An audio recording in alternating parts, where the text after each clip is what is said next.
Ako'y magbablog. Ako'y maglalagay ng pira sa aking Christmas tree. Hindi alam ito na aking asawa. Lalagay habang hindi pa niya alam.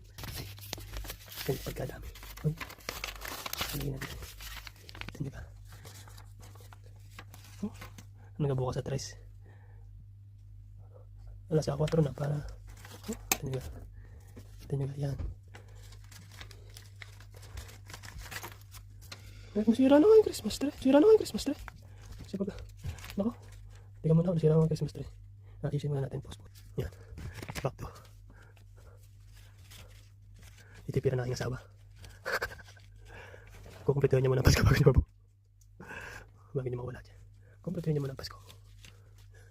Para naman masaya niya. Bawat igising may pira. Ito na.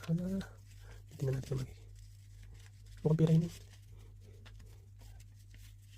Lagi na Christmas tree niya. Ay magiging, no? Masama natin ang pagkakapit ng Christmas. Yeah, okay. Salapin na yun. Hindi ka siya. Sarap eh. Di pa na pagsandaan. Tagal-tagal itong video ito. Wala kayo. Ay, samuti. Ano? Ay, papus ko muna. Sige. Kulang at ang palagay ko.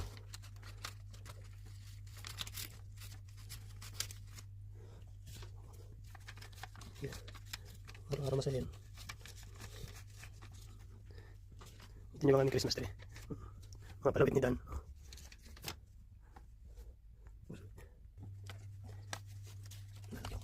Ito ramdam na 20. Nabili pa rin. Pinigyan. Yun, nalalaglag na sa sobrang bilik ng Christmas tree. Pinigyan yung pipitin. Ito nga ang asawa ko eh. Oh, ramdam na 20. Yan ang Christmas tree.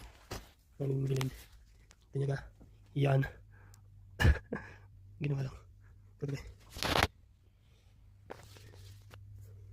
Tuloy na rin ito. Tuloy. Baka magising. Tatapusin ko muna ito. Ano lalagay ko? Ano ba lalagyan pa ba? Ano ba? Wait muna. Tapos na ako. Yan pinaproblema ko. Baka pag nakita buksi ko nila lahat. Alam ko dun yung pampira yun. Ang kanal ganyan. Nagtatay 1,000 na yan. Ito. Tatapag na natin. Yan eh. Shoot ko din eh. Teka lang. Hindi ko kaya. Wait. Yan ang star ng Pasko. Ng aming Christmas tree. Nagkikikinang sa mata ng asawa ko. Oh, naramdaman kayo bukas. Kukunin na lahat yan. Nako. Ako na sa pira. Ganyan. Yan talaga ako. Hindi nga kaso eh. Yan. Pinalaga. Nagkikislapan. Yan. Ginawa lang namin yan.